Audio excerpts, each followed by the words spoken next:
Next part is the permeability of stratified soil. So we know that the soil formation occurs over a time of thousands of years.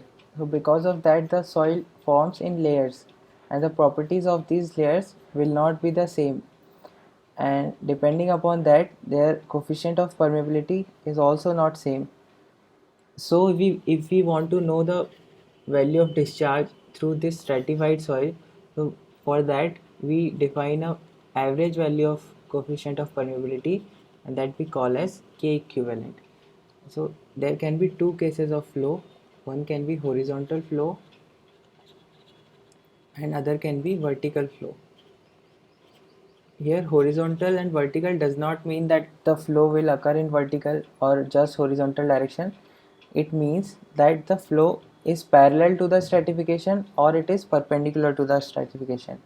So if the flow is parallel to the stratification, it is a case of horizontal flow, and if the flow is perpendicular to the stratification, then it is a case of vertical flow. So if the stratification is in the horizontal direction, then it is like this, but if the stratification is like this, then this value is changed. Now this is the horizontal flow case, and flow in this direction is the vertical flow case. So it is the easiest way to remember is the if the flow is parallel to the stratification, it is horizontal, and if it is across the stratification or perpendicular to the stratification, it is vertical flow. Now let's see each of them one by one. So first let's see the horizontal flow case.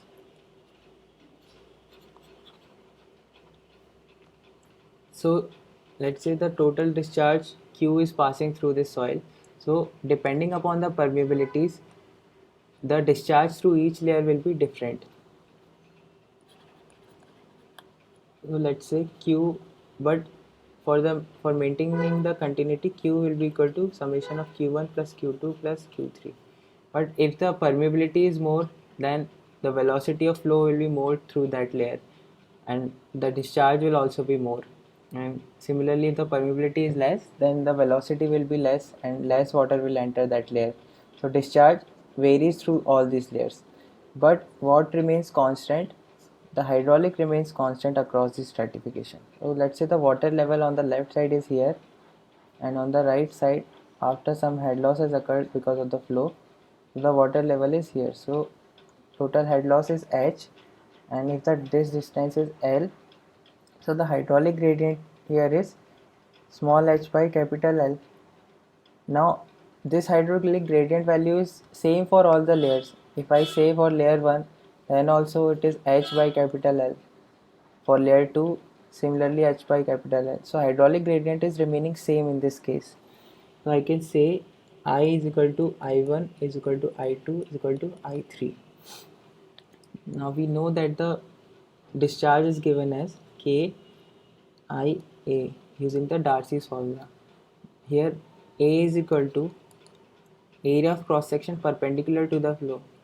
Now if this is the area of cross section perpendicular, so this H2, in this case it is H2 is one dimension, and if we take this other dimension as 1, so H2 into 1, similarly H1 and H3. So the area of cross section is just the thickness of that layer for the unit width. So from here, if I want to write the equivalent coefficient or the total flow, so I can write total flow as the K equivalent times I times area of flow, that is H. So for the total flow it is total thickness, so it is H. And similarly Q1 will be equal to K1 times I1 times H1.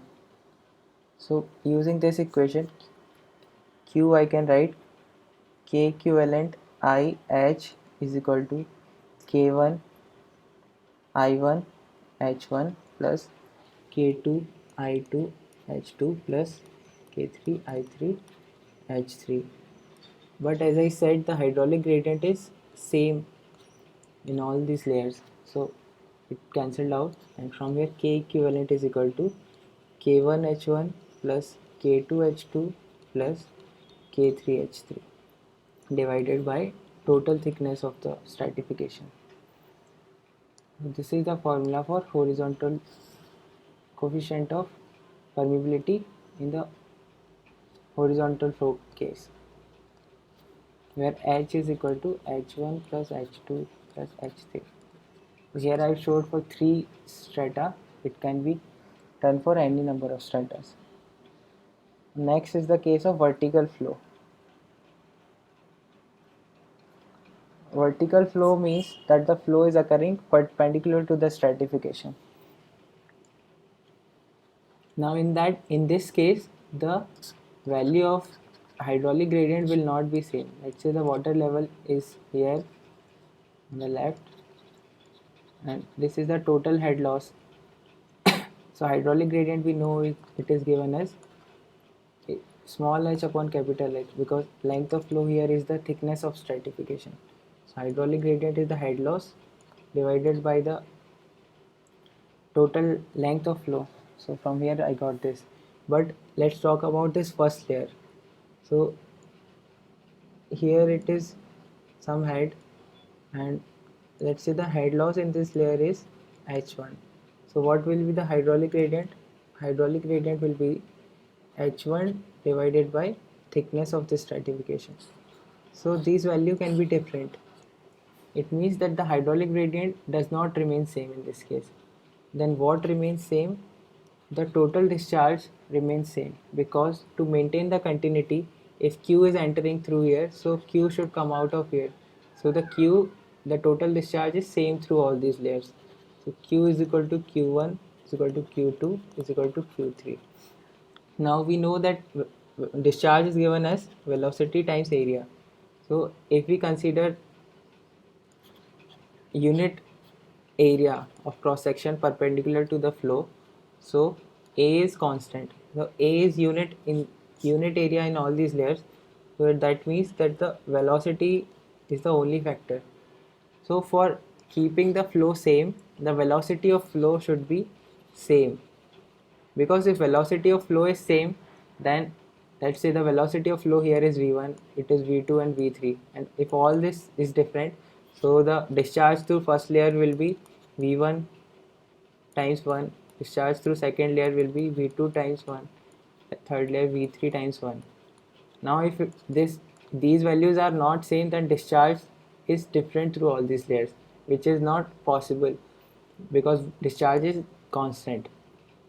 So velocity in this case is same, and we know that velocity is given as, from the Darcy's law, V is equal to Ki, for we can say for the equivalent coefficient of permeability, K equivalent times I. And I said hydraulic gradient here, it can be written as this. So K equivalent times, it will be equal to K1 I1 equal to K2 I2. So we can write this value. K equivalent times I is small h by capital H. So small h by capital H is equal to K1 I1 K1. I1 will be small h1 upon capital H1. Only similarly K2 small h2 upon capital H2 is equal to K3 small h3 upon capital H3.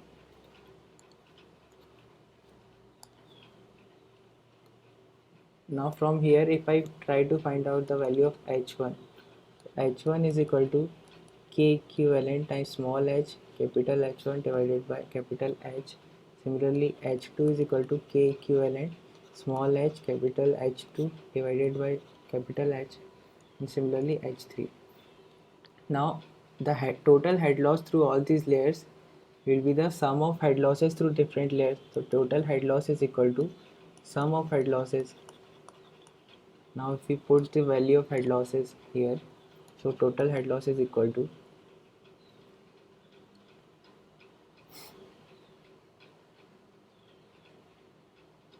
it will be, I did not put this K1 here, it will be K1 here K2. So it will be K equivalent times H upon K1H plus small h H2 upon K2H plus K equivalent small h H3 upon K3H. So H will cancel out here, and so we can write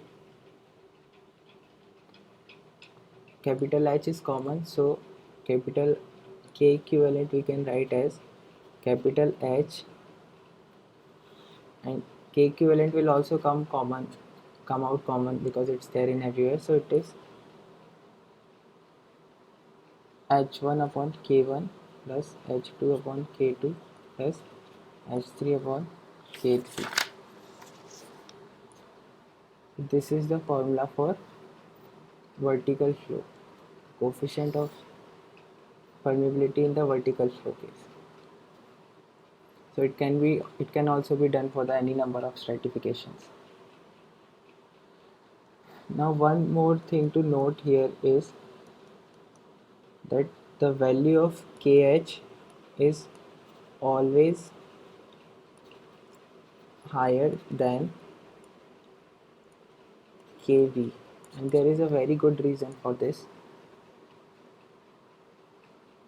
So in the horizontal flow case, flow is occurring parallel to the stratifications, so the water has choice to flow across. It can choose K1 if these three layers are having a permeabilities of K1, K2, K3, so it can choose to flow either through K1, K2 or K3 depending upon their permeability values. So if K1 is permeability in first layer is high, so more flow can occur through this layer, so the K equivalent will be high. But in the vertical flow case, water has to cross all these stratification. It does not have the choice of choosing the strata through which it can pass. So always the K equivalent KH will be greater than K vertical. So that's it for the permeability.